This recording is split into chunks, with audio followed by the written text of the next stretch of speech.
This is Democracy Now!, democracynow.org, the War and Peace Report. I'm Amy Goodman. As we turn to part two of our conversation with a man who says he made a mistake when he was a teenager that could lead to his deportation nearly 3 decades later, this week in 2017. Gene Montreville came to the U.S. from Haiti with a green card in 1986 when he was 17 years old. During the height of the crack epidemic, he was convicted of possession of cocaine and sentenced to 11 years in prison. Upon his release, he married a U.S. citizen. He had 4 children and became a successful small businessman as well as an immigrant rights activist. He's had no further interaction with the criminal justice system. But because of his earlier conviction, Gene's required to check in with immigration officers regularly under a supervision program. Gene joined us in 2010 after he was detained at one of these check-ins and came very close to being deported to Haiti. But when a fellow detainee in the plane bound for Haiti had a fever, the illness halted the flight. And then the 2010 earthquake struck that week. With Haiti too devastated to deport people to, Gene was released. Since then, he's continued to check in with no further threats of deportation until last month, when he went to his first check-in under President Trump. Without any advance notice, he was detained, handcuffed, processed to be deported until calls from his supporters apparently prompted immigration officials to release him. Well, on Thursday, tomorrow, he has to check in again, and he's concerned he will again be detained and afraid he will then be deported. This comes as Haiti, the poorest nation in the Western Hemisphere, continues to recover from the devastating 2010 earthquake. It's also suffered from a disastrous hurricane and cholera outbreak. This week, President Trump's top immigration official warned members of Congress that Haitians living in the U.S. under a special TPS, that's temporary protected status, may soon be placed in line for deportation. Last week, 50 of Gene's supporters participated in a Jericho walk organized by the New Sanctuary Coalition and marched silently around the Federal Building here in New York, where he has to check in. Another Jericho walk is scheduled for Thursday when he returns. For more, we continue our conversation with Gene Montreville in our studio here in New York, along with his eldest daughter, 18-year-old Janiyah Hurd, and his lawyer, Joshua Bar-David. And we welcome you again to Democracy Now! So if we could go first to Joshua Bar-David, talk about the legal issues here.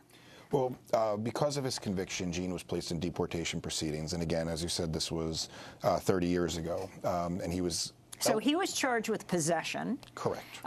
Goes to jail. For Gene, how many years were you in jail? I spent 11 years in prison. 11 years. Yes. And then you came out. And how often did you have to report then to? When I came home in 2000, I was on the 5-year supervision. And on my last day of that supervision, that's when ICE came in at this probation officer's office and picked me up, locked me up in 2005. I thought I was going into signing, I finished my parole, I've been doing so well.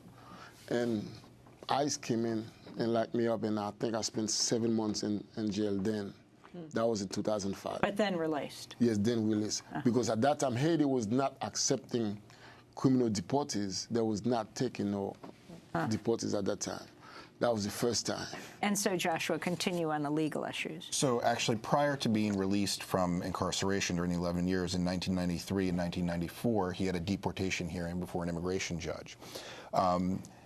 Shockingly, during that hearing, Gene was denied the right to an attorney. He was denied the right to present witnesses. He was denied the right to present evidence.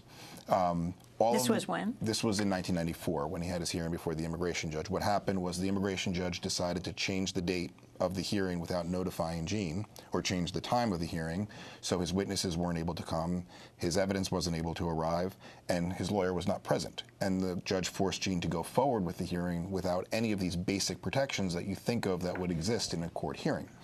While the case was on appeal, the law changed, making Gene ineligible for the waiver that he was applying for, and the Board of Immigration Appeals, the immigration appellate body, deemed that the law was applied retroactively. Now, we think of ex post facto application of laws as being a constitutional prohibition, and yet they still applied it to Gene.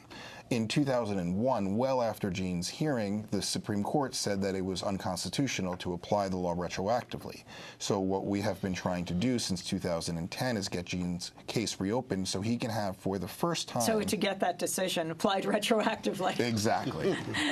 And give Jean a fair hearing for the first time with basic constitutional protections, which he hasn't had. And that's all we're asking for is the opportunity. And that hearing would take place where? In immigration court. Mm-hmm. And yet, tomorrow, on Thursday, Jean has to turn himself in at 26 Federal Plaza. I shouldn't say turn yourself in. You have to check in. And yes, you have to check in. And you never know what's going to happen. You know, like my lawyer was saying, during my hearing, the day before the hearing, the judge let my lawyer withdraw from the case. And I found out until I got to the hearing that the judge let me know that the lawyer had withdrew from the case the day before that. And nobody told me that. So now I'm in the court. I have to represent myself. I didn't know much about the immigration laws.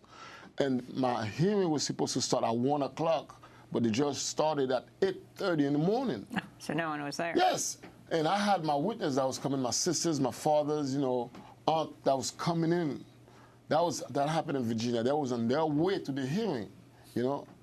And all of that happened because the judge made that mistake. And I don't even think it was a mistake. I think the whole thing was a setup. I mean, during the war on drugs, there was a lot of people that was getting schooled all around, excuse my language. You know, the criminal system, I got schools in it, and the immigration system. I mean, it's really terrible. One of the things that really stuck with me from reading the transcript of Jean's hearing was Jean made a plea to the judge, and he said, please give me a chance. He said it probably about 15 times. Give me a chance. I will show you. I will prove to myself. I will prove to the world. If you give me a second chance, I will make right. I will make right. And the judge didn't give him that chance, but the crazy circumstances around what happened to Jean subsequently did give him that chance.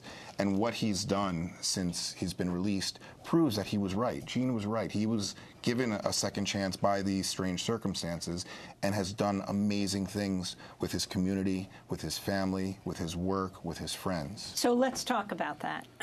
Let's talk about the business that you built and your family since you've been out of prison. Well, my father had a religious supply store in Brooklyn. That store been in business for about 30 years until I took it over in 2002. And I was able to really make the business grow. What I did was I bought our next competition, you know, and the business, I mean, it was very flourish, very profitable for my family. But in 2005, when I was detained, I came home. I spent 7 months in immigration. So my brother who was in charge, they didn't really, you know, keep up with the business. So that was my first business. Ended up going, we had to sell the building, ended up going out.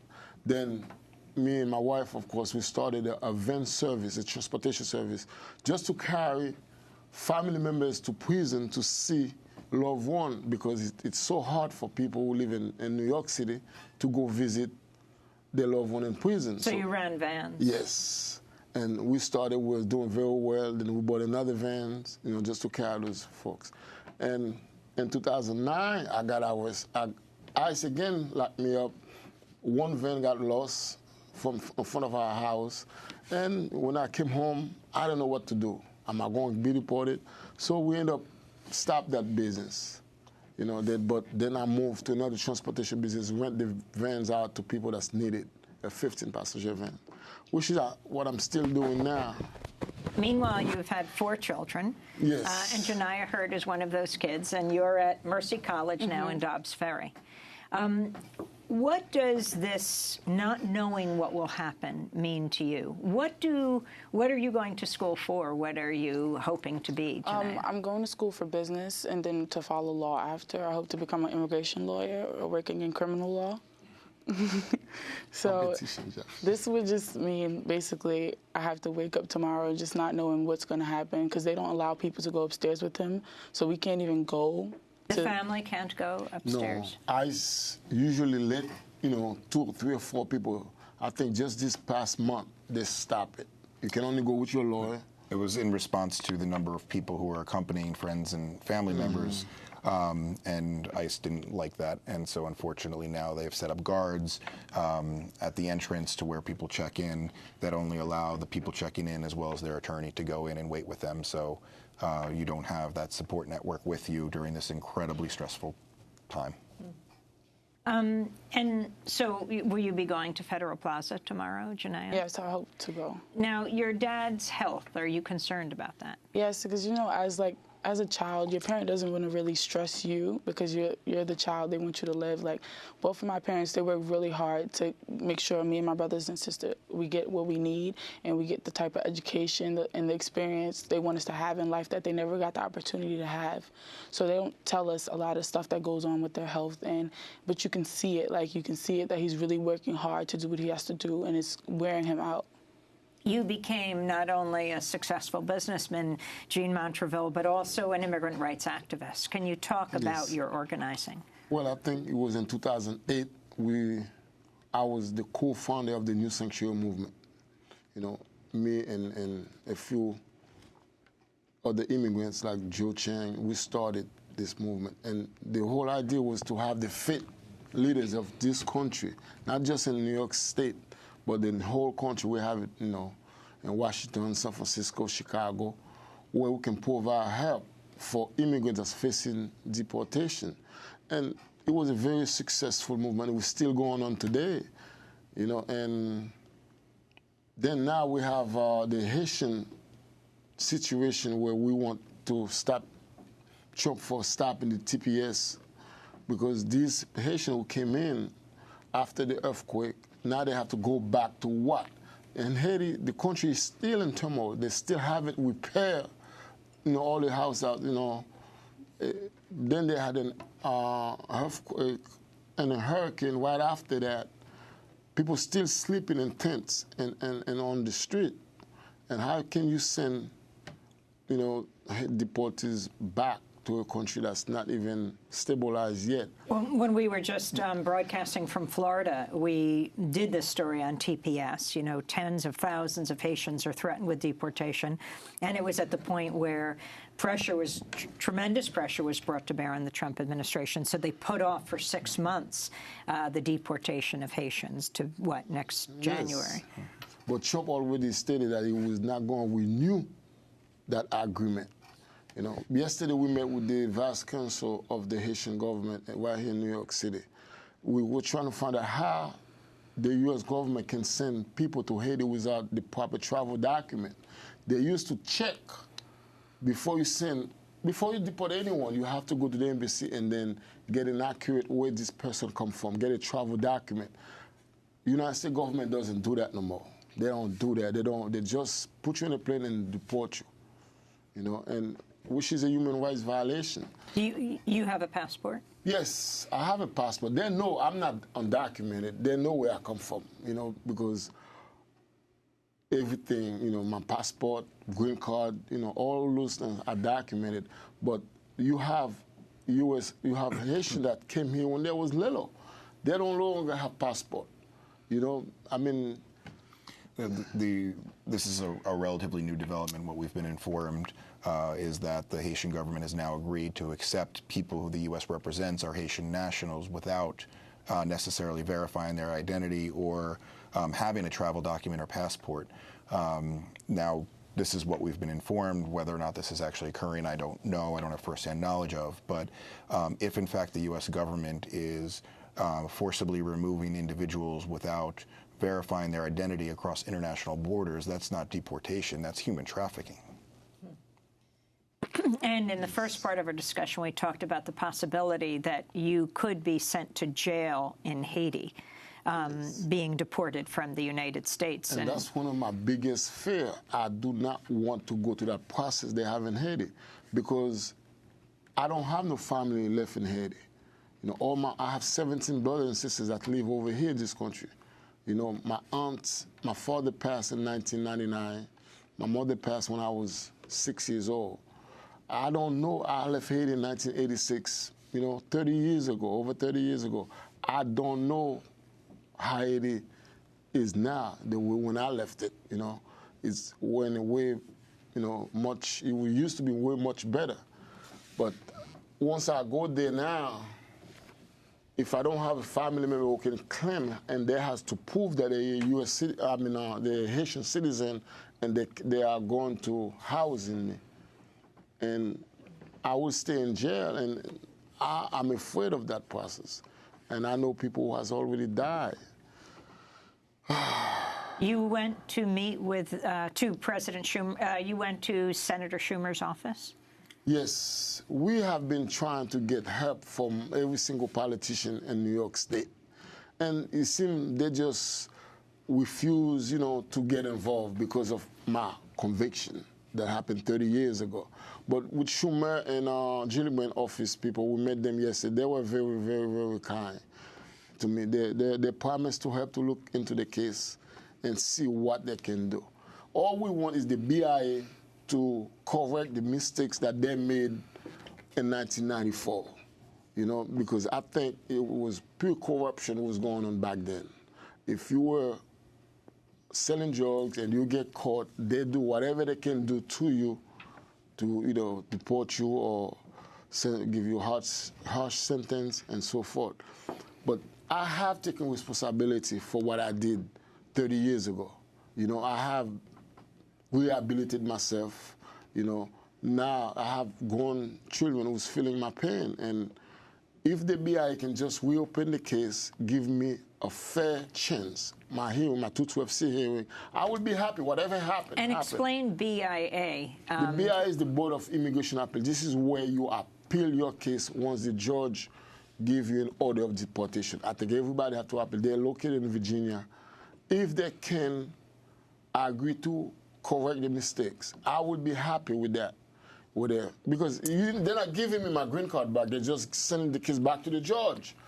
ICE office have already stated if the BIA or the legal office asks them a question about me, they will tell them, yes, have the case reopened, because they will rather see the judge make the decision than they have to follow the law and deport me.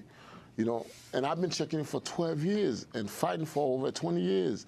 Ever since I got in this country, it's just killing me now. You helped start the new sanctuary movement. Have you considered sanctuary yourself? Yes, I'm in the Justice Memorial Church, which is one of my biggest supporters. They have given me sanctuary. I haven't taken physical sanctuary yet, but I want to follow the law all the way through. I want to check in. Hopefully the ICE make the right decision to let me keep on checking. If I take sanctuary now, I will be a fugitive. And from day one when I get released, I didn't want to go through that. I don't want to put my family through that. I didn't want to live under the table, or what they call that, on the run, hiding. I know I made a mistake. I want to clear my name, and living in sanctuary in the church, I don't know if it's a good or the right option for me, and this is why everything is depending on ICE tomorrow, whether they give me a stay until the BIA approve the case. That's it. Any final comment, Josh? Just in terms of the sanctuary, I think Gene has received emotional sanctuary from the movement and has received solace from that. But I think Gene, from a physical sanctuary standpoint, I think Gene has made it clear that he's going to continue to check in, and the power is with ICE, and they have the ability, they have the discretion to just allow him to continue to check in, which is essentially all we're asking for while we're working on getting his case reopened with the Board of Immigration Appeals. What time is your check-in tomorrow? The check-in is 9 o'clock, but I plan to be there at 10. The last time I went there at 9 o'clock, there's so many people in there checking in, and it took us 2 hours just to call me, and I spent 45 minutes inside with handcuffs and took my money, took my cell phone, everything, and sent my lawyer out, said, listen, I'm going in custody. And that day I had my daughter, we was going on vacation in Atlanta. I mean, I was terrified, crying and everything, because what she's going, when they find out, my little daughter, 10-year-old, she's outside, we had planned that vacation for months. And then I checked it the same day I booked the flight the same day that I was going to check in, because I needed a vacation. And then I was in custody. I'm like, oh my God, how she's gonna react when she find out I mean, that was terrible. I was so worried. Well, Janiyah, I'm going to give you the last word as the daughter of a man who faces detention and deportation. Your comment that you'd like to share with people who watch this everywhere. I just think people should just fight for what they believe is right and don't always just take a stand, because some people might just give up because they feel like, well, they're overpowering, but you have to fight for what you believe in. I want to thank you all for being with us. Janiyah Hurd is the 18-year-old daughter of Gene Montreville. Gene Montreville faces detention and deportation, or he'll check in tomorrow and he'll be released by ICE. We don't know yet. I also want to thank Joshua Bar-David, the attorney. This is Democracy Now!, democracynow.org. We'll keep you updated. To see part 1 of our conversation, go to democracynow.org. I'm Amy Goodman. Thanks for joining us.